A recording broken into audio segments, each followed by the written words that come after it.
Pengertian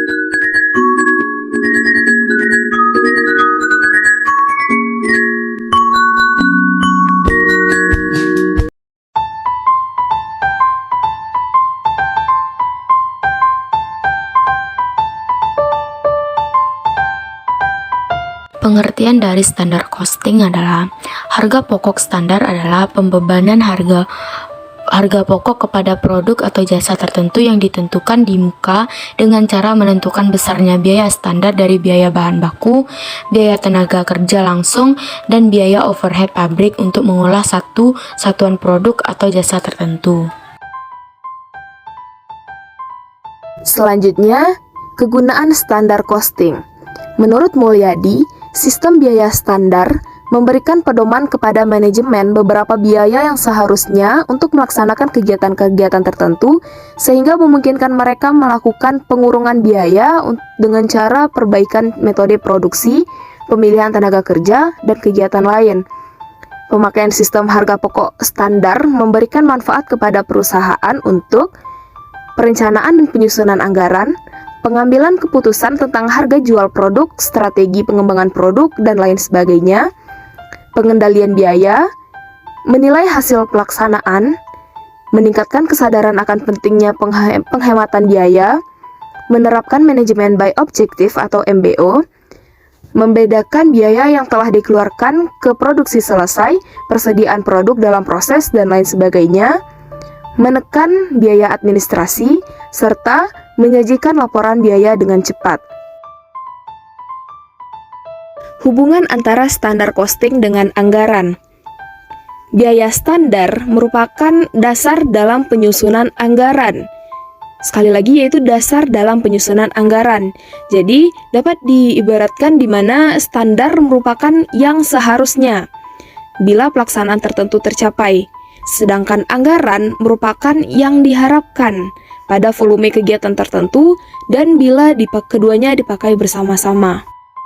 Penentuan jenis-jenis standar.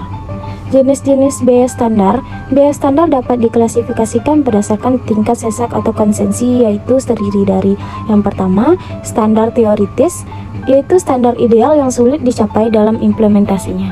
Asumsi yang mendasari standar teoritis ini adalah bahwa standar adalah tingkat yang paling efisiensi yang dapat dicapai oleh para pelaksana.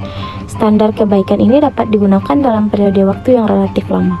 Yang kedua, biaya rata-rata waktu yang lalu.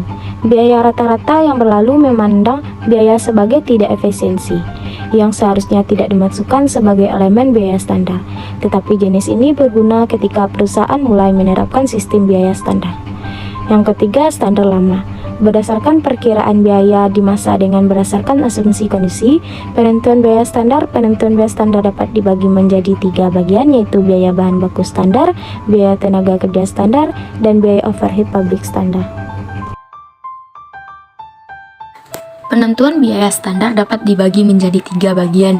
Yang pertama yaitu biaya bahan baku standar. A.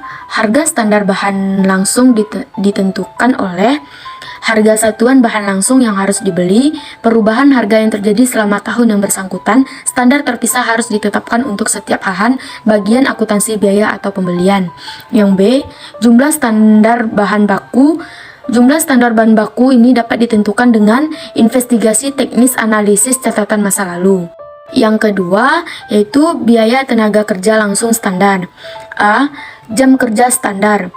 Hitung rata-rata jam kerja yang dikonsumsi dalam suatu pekerjaan dari lembar biaya produksi sebelumnya.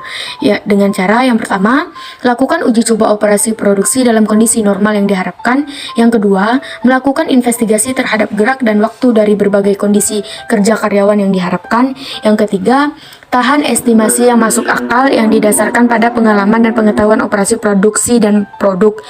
B. Tingkat upah standar dapat ditentukan oleh perjanjian dengan organisasi karyawan. Data upah masa lalu yang dapat digunakan sebagai tingkat upah standar perhitungan tingkat upah dalam kondisi operasi normal. Yang ketiga yaitu biaya overhead pabrik standar.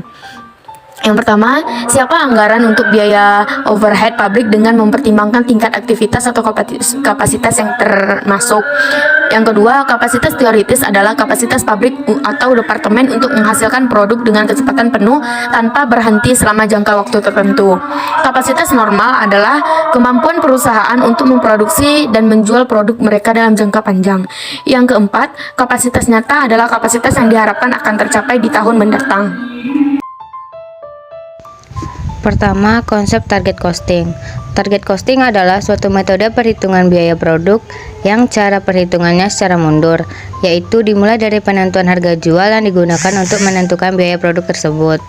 2. Konsep Kaizen costing.